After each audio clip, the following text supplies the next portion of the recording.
రేవంత్ రెడ్డి నేతృత్వంలో కాంగ్రెస్ పార్టీ అధికారంలోకి వచ్చిన రెండేళ్లలో ఎన్నిక ఏదైనా సరే గెలుపు మాత్రం కాంగ్రెస్ ఖాతాలోకే చేరింది.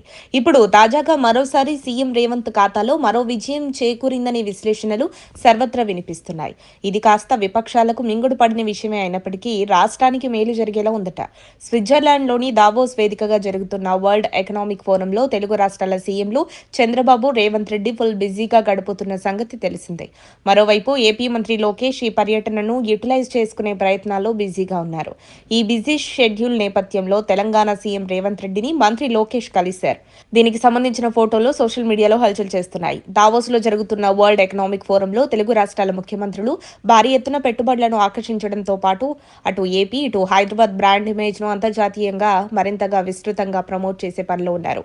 ఈ క్రమంలో ఇప్పటికే అంతర్జాతీయంగా పలు సంస్థల ప్రతినిధులతో భేటీ అయిన చంద్రబాబు, లోకేష్ లక్షల కోట్ల పెట్టుబడులను ఆకర్షించారు. ఇదే క్రమంలో తామేమీ తక్కువ కాదన్నట్లు బాబుకు దీటుగా సీఎం రేవంత్ టీం సైతం దావోస్లో తెలంగాణకు భారీ పెట్టుబడులు ఆకర్షించినట్లు తెలిసిందే.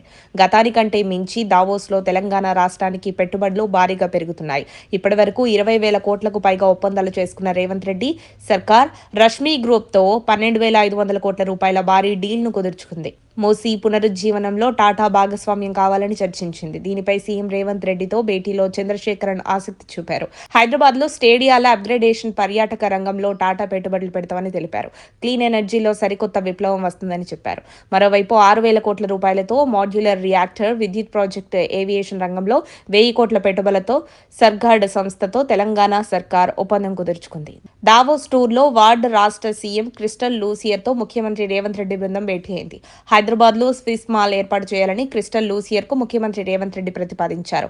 హాస్పిటాలిటీ, రీటైల్ రంగాల్లో స్విస్ నైపుణ్యాల వినియోగం, భారత్ స్విస్ వాణిజ్య ఒప్పందం నేపథ్యంలో రెండు రాష్ట్రాల మధ్య సమన్వయం వంటి వాటిపై చర్చించారు. ఈ నేపథ్యంలోనే దావోస్ లో తెలంగాణ సీఎం రేవంత్, ఏపీ మంత్రి లోకేష్ కలుసుకున్నారు. దీనిపై ఎక్స్ వేదికగా స్పందించిన లోకేష్ దావోస్ లో తెలంగాణ సీఎం రేవంత్ రెడ్డిని కలవడం సంతోషంగా ఉందని, రెండు తెలుగు రాష్ట్రాల్లో విద్యా సంస్కరణలు, ఐటీ వృద్ధి, నైపుణ్య అభివృద్ధిపై తాము నిర్మాణాత్మక చర్చ చేశామని, తెలుగు రాష్ట్రాలు పరస్పర సహకారం ద్వారా వేగంగా, బలంగా అభివృద్ధి చెందుతాయని తాను గట్టిగా నమ్ముతున్నట్లు తెలిపారు. మరిన్ని అప్డేట్స్ కోసం మా కాయ్ టీవీని సబ్స్క్రైబ్ చేసుకోండి. మా వీడియో కనుక మీకు నచ్చినట్లయితే లైక్ చేయండి, షేర్ చేయండి. మీ విలువైన అభిప్రాయాలను కామెంట్ బాక్స్లో తెలియజేయండి.